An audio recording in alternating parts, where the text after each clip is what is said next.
Hello everyone, thank you very much for joining me today. Hopefully everybody's doing well. I've got a couple of packages to open for you guys today. We've got some comics that just came in the mail and I'm excited to open those for you and see what's inside box 1 and box 2. As well, we are going to touch on a subject with regards to the grading companies as it pertains to the fair market value what you declare to them when you submit your books. And we're going to talk about that as well after we do the unboxing. So stay tuned for all that after the short video intro. See you soon.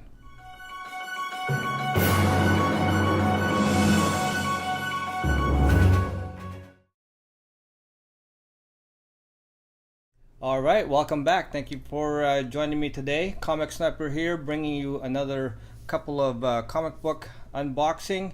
So we've got this, and as well to discuss a topic after we do the unboxing. So for those of you who are just interested in seeing just the books and not really getting into any topics of discussion, we're going to do that for you first so that you don't have to watch, you don't have to listen to me talking before you get to see what's inside these boxes. All right, so but after we do that, we are going to be talking about fair market value when it comes to the grading companies, CGC, CBCS, possibly PGX, as well as the other one. I can't remember the name of it now. I think it's Expert Grading Service, something like that. That's the new one. But for now, let's dig right into these ones. We've got just a couple of packages here. Let's start with the small one. All right, there it is. There's the book, the first one for you today,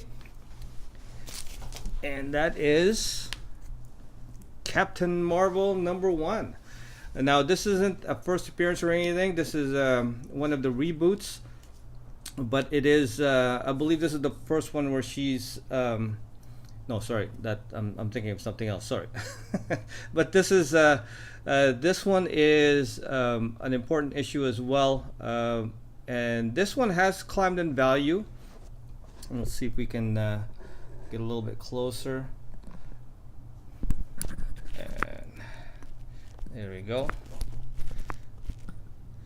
And I like picking these up. I've had a few of these already. I bought and sold these. I've had some pretty high grades, 9/8 of these, and this one, especially when I can pick these up for cheap, I definitely like to do that. And as you can see from what I saw on the picture, this is in pretty high grade as well.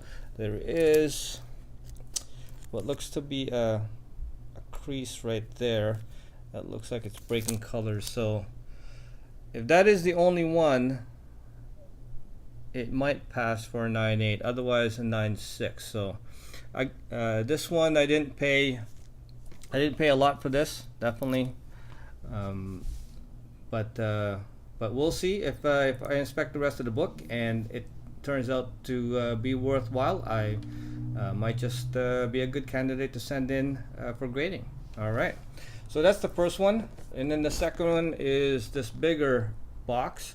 It's just pretty nice that he's put, handle with care, fragile on the box. This is pretty good. That's a good sign, and there is no sign of damage on the box as well. So that's also always a good thing. So it looks like there was some bit of a grading. It says in the back, it says fine 7. Okay. I don't think, well, fine minus maybe. So the first one here is X-Men #117. All right, nothing significant about this book. Currently I am collecting just the filler issues. I'm collecting the X-Men series, the Uncanny X-Men, because they're I think more exciting. The original X-Men, I like them too, but not as much as, of course, the new X-Men, especially with Wolverine in it. So I do want to collect the 94 onwards till about 2 something. Not too sure how far I'm going to go, but this is 117, and then also 113. So I do have issues here and there, sporadic, so I'll pick it up whenever I see the issues that I'm missing. That's why they're not going to be in specific order. I don't need to pick up everything. 111 is a pretty cool one. I like the circus theme, especially with Nightcrawler. He did come from the circus, and Wolverine there in chain. That looks really cool. But I picked up 5 comics here, I believe. So, and as you can tell, they're going to be all X-Men. This is 110. And then the last one is 104. Now, these, especially 104, they're not going to be high grade, and I didn't pay a ton of money for these. These again are just fillers. If I see a higher grade, I will pick it up and then replace these ones. But for now, I'm just happy to collect the actual run, and hopefully sometime down the road, you know, I'll have to make a video focusing on my full run. Show you what that I actually completed, maybe up to, you know, up to a certain number. But I don't have like, let's say 94 through 150 yet. So maybe I'll start there and then move on once I do get. I don't specifically hunt for them like per number, but when I do see like this, a set come out and I'm able to pick it up for pretty cheap, that's when I pounce on it, and I'll cherry pick the ones that I want. So that's what I got so far for you guys. So once again, I got we've got the X-Men 117, 113, 111, 110, 104, and a Captain Marvel issue number 1. Especially with the new Captain Marvel movie that is coming out soon in March, and with the trailer breaking at the Super Bowl, that's pretty cool. It's definitely ramping up the hype for this book, for this movie, and the comic book is also gaining ground as well. So there's a lot of excitement for that. So good or bad, I'm actually very hopeful with in regards to the movie. Hopefully it does well. You know, Marvel, Disney and Marvel has done really well together. Hopefully they put any agenda that they might have, you know, aside when it comes to the comic books. We really don't need that. I think it can stand on its own merit, and it can do a lot of good without having to push any agenda on us. That's my take on it. Anyways, so that's what I got for now. So the thing I want to talk about with regards to the grading companies is when you send in books to them, and I've had some discussion with some people, both, you know, friends that I talk to on a personal basis, as well as on the internet, on, you know, things like YouTube and of course Instagram, with regards to, and people ask me, you know, about the fair market value when you submit books to CGC, CBCS, PGX and stuff. And this kind of goes more towards CGC and CBCS. It's not that I want to pick on them, it's because they make a point to this, and it doesn't affect the other two so much. Okay, what I mean by that is on the submission form, when you submit a comic book or a set of comic books or a bunch of comic books to, let's say, CGC, you have to pick the tier that you want for your submission. Let's say, for example, let me bring up here. So we have to do this. Okay, hopefully this shows up. Okay, so this is CGC's pricing standard, and as you can see, the grading tiers, you've got the walkthrough, express, standard, and so forth, economy, value, modern, based on the value, and that's what you pay for. Like, let's say modern is $20, whereas in express, which has a value of $3,000, is $100. Okay, so based on those, they have to be the FMV you have to give your books a fair market value. Now, why do we need to have or declare, the value for these books? Well, it's and I've talked to CGC myself about this, and I have inquired to CBCS, and it has to do with insurance. Okay, just so you guys, if you guys didn't already know, it has to do with insurance. Now, I'm not unfamiliar with insurance. I was, connected to. I did insurance back in the day, a few years back, and so I do understand what insurance is for. And this is a little on the shady side when it comes to that. Okay, let me explain why.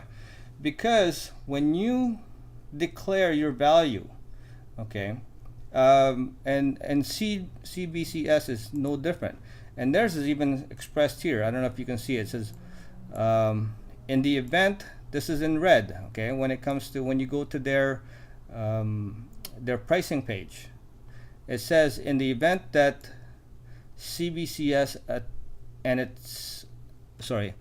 its sole discretion determines that the fair market value FMV of the book is higher than the value provided by the submitter, CBCS reserves the right to move that specific book to the appropriate higher tier, and additional charges will be the responsibility of the submitter. Okay, now this is very telling. Okay, because first of all, we have to understand why there's even a fair market value that you have to declare when you submit these books, and it has to do with insurance. Okay, because at any time, if your book is damaged while it's in the possession of the grader, they have the responsibility to pay back if it was their fault. Okay, because it's under their care. Without insurance, of course, nobody would ever send in anything. So if they, for whatever reason, there was a fire in their warehouse and your book was there, and you have, let's say, a giant size X-Men, right? And you paid $1,000 for it, and it's worth $1,000. Basically, you're going to be out that $1,000 if there was no insurance. Okay, so if that was the case, you can at least get your $1,000 back. You can go buy another comic book, buy another giant size X-Men. Okay, now that's what this is for. That's why they ask for you to give a value of your book. Now, based on that, of course, more value, more insurance equals more money. Okay, in the insurance game, it's called premium. Now, if something was to happen, they said that you need to pay X amount of dollars for these tiers. Now, if they determine, just like CBCS has done here, if they determine that you have undervalued your books, they will bring it up to the fair market value and charge you more. Now, if you overvalue your books, what would happen in that case? Well, they said, if you have $1,000 books and you want to insure it for $10,000, they'll happily take your money. Okay, let that sink in. They will not devalue based on, because they know the fair market value. They even told me they have ways, they have their sources to make sure that they can find out what the fair market value is, and so can we. All it takes is a quick search to eBay, and if you have other sources, definitely you can do that through all the other websites, so comic sites, right? So it doesn't take long to do that.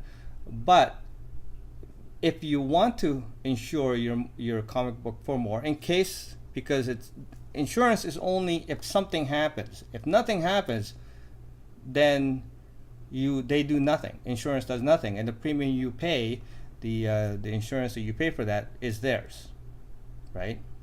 But since you're not, but for the most part, the insurance money that you get to them is basically theirs if nothing happens. If they do a good job, then you paid them the insurance and they get to keep that. That's the way that works.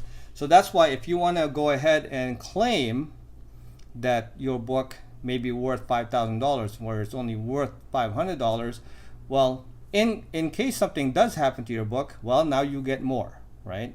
Let's say there was a fire, you would be then the insurance company would have to then give you the declared fair the market value of $5,000 based on the fact that you insured it for that and you paid the premium for that book. Okay, stay with me on this. But it doesn't work on the other way around. Why? And this is my conundrum, or this is where I have a problem with that, because let's say you have a household and you're insuring your household, and an insurance company will then ask you what the value of the household will be based on how much you want to insure it for. Now, the couches, the clothes in it, the jewelry, all that kind of stuff. Let's say you want to insure it for $100,000. Okay, let's say there's $500,000 worth of stuff in your home. Okay, fine. Now you want to insure it for $500,000. It's going to cost you $1,000 a month, and you're like, oh, I can't afford that. Well, what can I afford? Well, maybe not $500,000. Maybe it's only $100,000. Then I only have to pay $80 a month. Well, that's more like it. If something happens, you're covered for $100,000, not $500,000. Now, you're taking a big risk. Who's taking the risk is you, okay? Based on the fact that if you do have a fire, if you have a flood, if you got the damages, that kind of stuff, you have a burglar, you will then lose, they will, let's say your whole house is gone, washed down the river, it's gone, including all the possessions.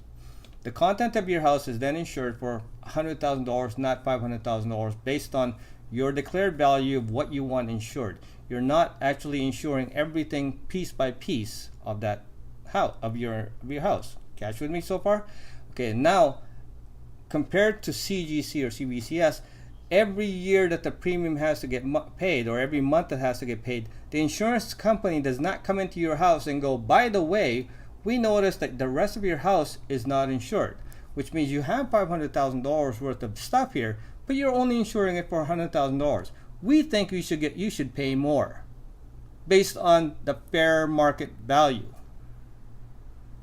Does that seem fair? I don't think so. Same as if you had a car. You insure a car, correct? Everybody has to have insurance for their car. Great. Some people don't like it. Fine. We live by the laws we have to live with, okay? But if you bought a junker, you bought a $200 junker, and of course you have to insure it before you can drive it, but you fix it up. You fix up the engine, the interior, new paint job, all this kind of stuff. You sink another $20,000 into this thing. Now, if you want to insure it for $20,000, you can. If you get into an accident and you haven't paid the premium for a $20,000 car insurance based on the declared value, based on the fact that you sunk this money into it, all you will get is the $200 for the amount that you declared in the beginning. Okay? That's it. The insurance company doesn't come back to you every year and go, by the way, we noticed a new tailpipe. Based on that, you owe us another $10 of premium because you haven't declared that tailpipe. You get what I mean? Like, you fixed up the engine and now the engine's worth $10,000. The insurance company is not gonna come back and ask you for more premium based on the declared value that you put on it, or based on the market value. So if that was the case, why is CGC or CBCS doing that with this? Because let's go back to this. The declared value and the tiers that you're putting into these things, okay, is only based on insurance. Yes, I mean there's other things. They can the age of the book, that kind of stuff. I don't mind the tiers, okay? I don't mind the tiers based on the declared value that you want to put on it. Great, okay? And they can even have a date, because of course certain things have a higher risk to them. Of course, the golden age books are more brittle. There's more chances for things to happen, that kind of stuff. Whereas in modern books, they can be handled quite a bit. There's not going to be much problem with them. Great. there's always risk rewards. Insurance is nothing more than that, right? Based on the risk and rewards, and sets the premium, that kind of stuff. That's why if you're wanting health insurance, if you have a precondition already, of course, insurance company based on the risk will set the premium higher for somebody who is very healthy, who's a runner, has no history of, let's say, heart disease. Okay, so based on that, where are we with grading companies? To me, they have no right to dictate to us what the value of our books should be insured at. That should be set strictly by us and nobody else. If I want to take my Hulk 181, it's a, I think it's a 5.0. Let's say, for instance, it grades at a 6.5. Well, I declared it at $1,000. Now it's a $2,500 book. They're gonna they're gonna go from 1,000 standard. They're gonna bump me up to express, and they're gonna make me pay the extra based on the grade that they give it. They already said, and I've talked to them about this, they are not going to give me a heads up either. They're not going to tell me that, oh, by the way, your book is being graded higher than your declared value is going to be. Therefore, you don't have the option to opt out of it anymore. We are just going to charge you. I don't know about you, but that is far from fair in my book. And CBCS even states that in writing on their website. Go take a look. It's right there. Okay. So now I hold nothing against CBCS, CGC, PGX. I've used them. I think the grading service. I still continue to use them. And that kind of stuff. But I gotta call them out when something is wrong. And just so you guys know, because people ask me, hey, I don't understand submission. Some people ask me about that kind of stuff, and they want to clarify. What do you think? These should be, and what do you think the fair market value is?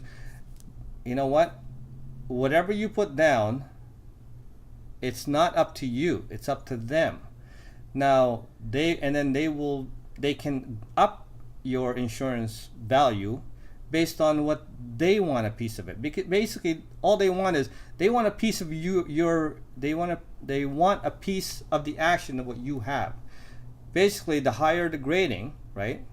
The higher the value of the book, the more they want to charge you for it. And of course, for them, if they can charge you more for it, and if nothing happens to your book, guess what? That money is theirs. They don't return any of that portion back to you. Okay, nor do they have to. That's not what insurance is about, and they shouldn't have to. Insurance is a game of risk. Okay, the person that's taking the risk for having the possession of your book is them. Therefore, they need to get paid for having that risk, and you're going to pay them so that in case something happens, you are not out of your book. That's what it's for. What is not right is for them to tell us and to change the declared value that we want to put on those books based on what they find or what they want as a declaration for that book. If you get if I haven't sorry if I haven't messed up your brain already on that. Okay, so just to sum it up, yes, you can declare whatever you want on the book, and for the most part, I've done a lot of grading, but mostly in the modern or the value, and it's usually within. I haven't graded Amazing Fantasy or in anything super high grade, or a Hulk 181 or an 8.5. I haven't graded anything like that. Okay, my collection is not that great when it comes to that. I don't have those super high grades and they're in the super rare books. Okay, I don't have a Action Comics #1 to have to grade in any grade. Okay, but and that being said, if I want to only insure my books because I can't afford, let's say, $100 for Express. Okay, I can only afford, let's say, $27 is fair price. Now, if all of a sudden it's worth $3,000, you can see here, it's going to be almost 4 times the amount that I want to pay for it. Now, I don't have a say in that, and that's where my problem is. And this is where I think CGC and CBCS needs to get their act together and say, listen, this is not your call, okay? This is our call, okay? Any business, they should know this because they're in business and they are in business of insurance. Yes, insurance is expensive, but the thing is, we don't need to be overpaying. Sorry, I don't mind paying for insurance, but I don't want to be overpaying for insurance. Okay, the risk and the reward and the risk that we take for our comic books should be dictated by nobody else but us, and that's the bottom line. And if you think that, and I want to hand over that power to you guys, no, I don't. Okay, if I want to value my Hulk 181 at $10, so be it. If something happens to my book and it gets damaged, I only get $10. That's on me, nobody else. And that's what I'm trying to say. And for them to tell me otherwise, and for anybody else to do so, I think is not right, and it's not a good way to do business, and it's not, and we shouldn't have to stand for that. Okay, so make your voice known. Guys, I want to thank you once again for joining me. That's all I have to say about that topic. There's definitely other topics that I want to cover, but with regards to that, and of course, we also have our unboxing of our comic books. We got our X-Men as well as Captain Marvel 1. Guys, thank you very much for joining me today. If you haven't already done so, make sure you subscribe to my channel. Go ahead and smash that like button.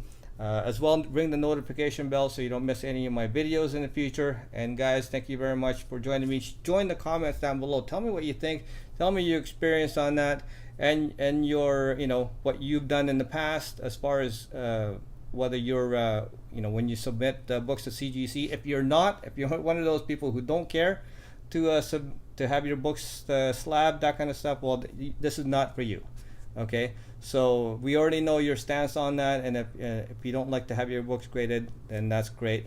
I totally respect that. Not everybody does, and for myself, not all my books have to be graded. But definitely, if you guys are one of the ones that do use the service, let me know what you've done in the past, and what has been your experience when it comes to declaring the fair market value for your books with regards to CBCS or CGC. All right, guys. Until the next video. Again, thank you for joining me. I will see you on the next video. Bye-bye.